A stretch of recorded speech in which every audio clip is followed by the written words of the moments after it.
1743, 346, 1743. ¿Qué cuidado? Un poco las preguntas que yo hago van en función también, José Luis, de lo que me aporta la gente a veces cuando saber cómo está en los medios de comunicación y que trato temas de índole. Hago un resumen de las inquietudes de la gente y de los varios argumentos que se debaten. Habían dos.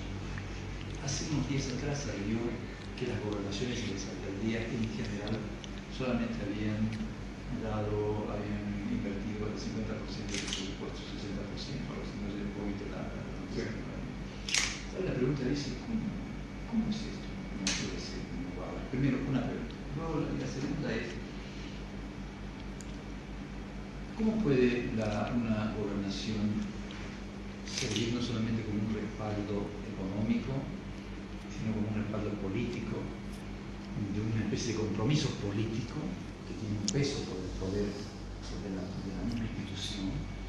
¿Cómo puede, como para que la inversión pueda seguir generando seguridad a la gente que viene, dado que Santa Cruz trasciende no solamente dentro de Bolivia, sino también en el contexto, por lo menos sudamericano, de una economía en expansión? Y si es así, también la otra pregunta es decir, para que no vayamos contentos, aprovecho porque la respuesta que venga para acá es el manejo indiscriminado que se está viendo de recursos naturales y que la gobernación no se la ve, según algunas posiciones firmes en eso, como que es un cuidado muy interesante como para una región que quiere crecer y quiere tener una primera posición en la región. A ver, primero la ejecución presupuestaria. Yo creo que esto parte de yo diría, unas fallas de proyección de ingresos que muchas veces la da el órgano rector, en este caso el Ministerio de Economía y Finanzas Públicas. Ningún año le han acertado a lo que ha sido una proyección. Siempre te la han dado o más o te la han dado menos. Nunca más o menos aproximado con un margen de error de un 5%. El margen de error a veces ha estado hasta en un 30-40%. Eso te implica, por ejemplo, cuando el gobierno central ejecuta, sobre el monto que presenta a la Asamblea Plurinacional, todos los cambios en ese techo se hacen mediante decreto supremo. Por lo tanto, no informan nada a la Asamblea. Sin embargo, las gobernaciones, a pesar de que el error es de origen del Ministerio de Economía y Finanzas Públicas, cada cambio en el presupuesto de un boliviano, de cambiar, de hacer adicional esto, necesita informe técnico, informe legal y pasarlo a la Asamblea Departamental y después registrarlo en el Ministerio de Planificación cuando es inversión y en el Ministerio de Economía y Finanzas Públicas cuando se trata de transferencias y gasto corriente. Entonces, hemos tenido, por ejemplo, el 2015, que mandamos el 6 de septiembre el presupuesto con un barril a 84.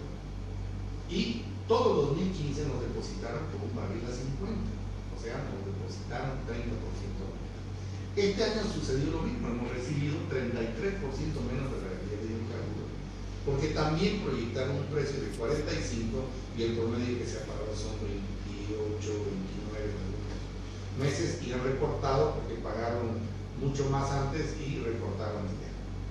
Entonces, tenés ahí, en estos montos, cuando tenés un presupuesto programado versus el ejecutado, si tenés 33% menos, lógicamente programaste 33% más porque te dieron el techo, pero no te desembolsaron la plata.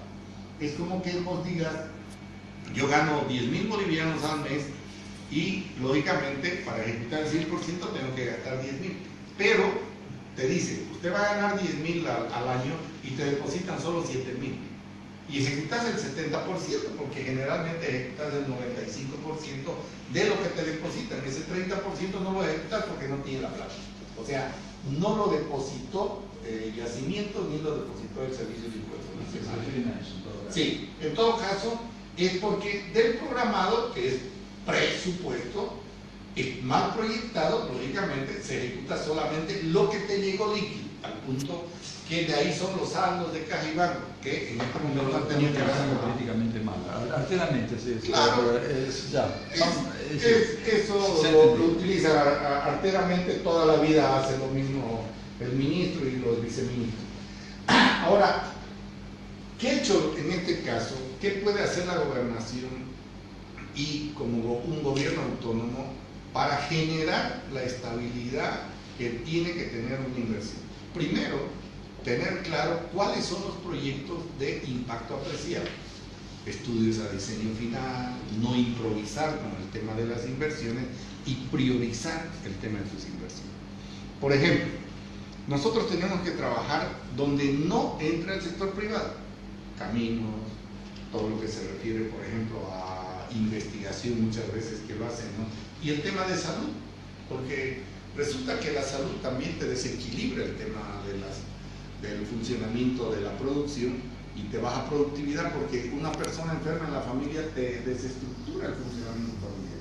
Entonces, bajo ese concepto, tu gestión es la que a la vez, dependiendo de tu posición ideológica, hace que se vea como positivo o negativo.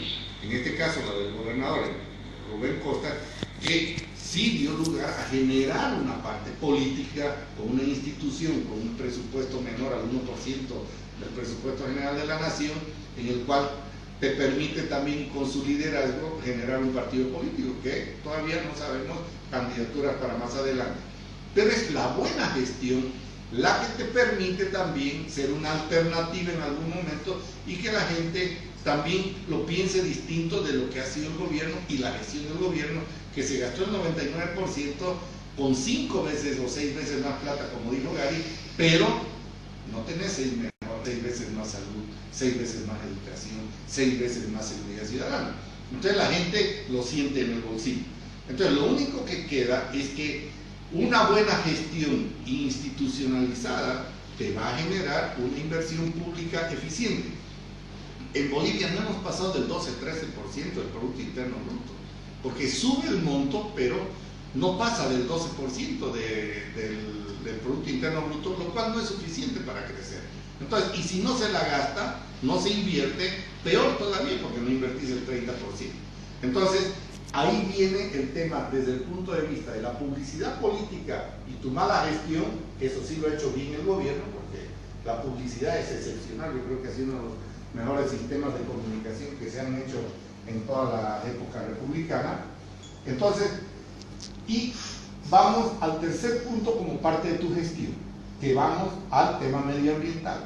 En Santa Cruz, mucho del control medioambiental está a nivel nacional y muchas de las cosas también vienen de allá. Hemos tratado nosotros, por ejemplo, en el tema, y se ha hecho crisis del tema del agua potable, que nos ha permitido también en la gobernación, que ya desde hace mucho tiempo el tema de áreas protegidas y una incoherencia que se ha dado en el manejo del desarrollo sostenible y medio ambiente, que es entre los municipios y la gobernación y el gobierno nacional, en que no nos ponemos de acuerdo. El municipio, por ejemplo, y voy al tema de Hugo Porongo, donde el municipio, con muy poca capacidad técnica y sobre todo un respaldo profesional, autoriza todas las urbanizaciones, pero pierde el concepto de lo que se hizo en Santa Cruz hace 65 años, planificar el tema del alcantarillado, de los servicios básicos, y en este momento en el Uruguay están pensando inclusive hacer lagunas particulares de oxidación así por barrio para poder solucionar el tema, cuando ya se invertido más de $100 millones, o no sé cuánto estará invertido. Se ha tratado desde la gobernación también de controlar, y muchas veces también se maneja a nivel nacional otro tipo de autorizaciones. ¿Por qué? Porque nosotros, esto que sucedió del agua en La Paz fue algo realmente catastrófico, porque te puede faltar luz, te puede faltar cualquier cosa, pero el agua es imprescindible, no hay desarrollo, no hay vida sin el tema del agua.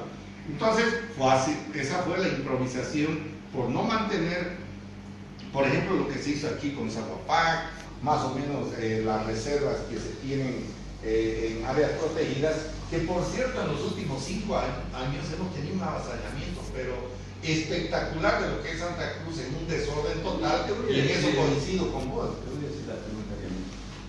¿Por qué abandonaron la gobernación y dejaron a Mansalva que haga? No, yo creo que ahí faltó mucha coordinación del hermano mayor con el hermano menor, que son los dos municipios, porque al final se pusieron a competir, porque si vos generabas, al punto que no se han podido poner de acuerdo para construir 2 o 3 puentes, que es lo que necesitaría Porongo, entre comillas, pero también el municipio, que tenía mucho más, tiene 4 veces más presupuesto que la gobernación llegó a tener, pero tiene tuición también, tenemos tuición, pero hemos estado trabajando, pero el tema de la autonomía, este es un primer paso que hay que ver como un, entre comillas, un error, de que el municipio autoriza por ejemplo, todo lo que es el área de vivienda, y nosotros en eso no participamos. Recién después es el trámite que hay que hacer, pero las urbanizaciones las aprueba el municipio, lo mismo que hacía Santa Cruz. Pero lógicamente Santa Cruz tenía una mayor cantidad de profesionales, un mayor control, entonces, pero eso no se dio en Porongo. En Porongo fue, yo diría, un crecimiento totalmente desequilibrado entre lo institucional de la fiscalización y el poder económico de los que estaban entrando en Porongo una vez que se hizo ese primer puente. Y en este momento hay tal inversión, dependiendo de un solo puente, ese es el emprendedurismo de Santa Cruz. O sea, correr ese riesgo de inversiones de $2 millones en casa, 3, 2, 1, 5, 150,000, te da una perspectiva que no hay en ninguna parte del mundo, en ese sentido de riesgo, que solo en Santa Cruz lo podés ver. Entonces, pero ahí faltó la institucionalidad de Porongo, y creo que ahí también ponernos de acuerdo, tanto gobierno central, gobierno departamental y municipios, para decir, oiga, paren un poco, veamos qué está pasando. Y si no hubiera sucedido esto de La Paz, el avasallamiento de las áreas protegidas, que son nuestra fuente natural de agua potable, lógicamente nos va a traer problemas en el mediano plazo si es que no tomamos las medidas.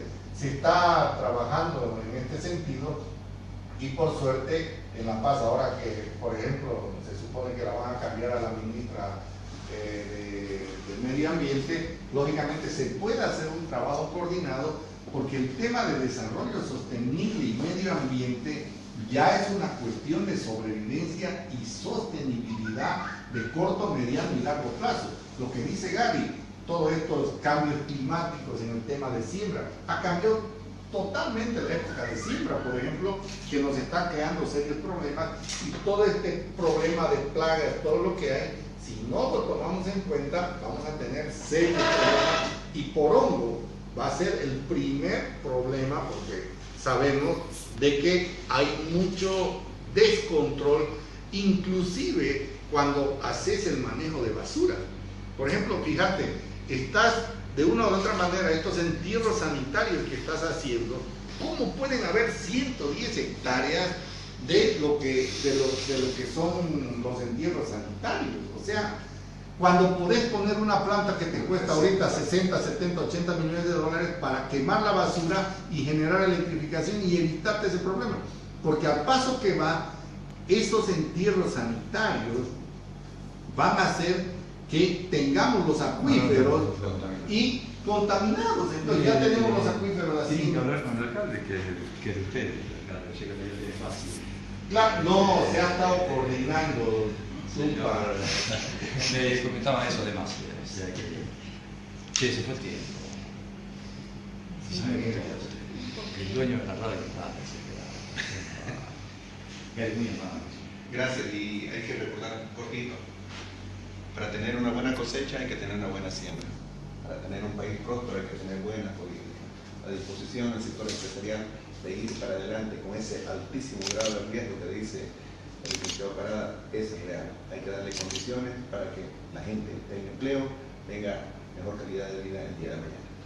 Felicidades, un 2017 bendecido para tu audiencia y para tu persona especialmente. Han entrenado Tumpa en 2017 para las personas. Gracias, doctor, muy amable, como siempre. No, Tupa, hago las gracias de poder empezar con todo este análisis y sobre todo que de aquí en adelante yo creo que si no dejamos este tema político a un lado y comenzamos a ver el tema más que todo de soluciones estructurales, yo creo que se nos puede complicar mucho más. Confiamos en que suceda lo contrario y otra vez agradecerte por esta gran oportunidad. Muchísimas gracias a ustedes, gracias, realmente hemos iniciado el año.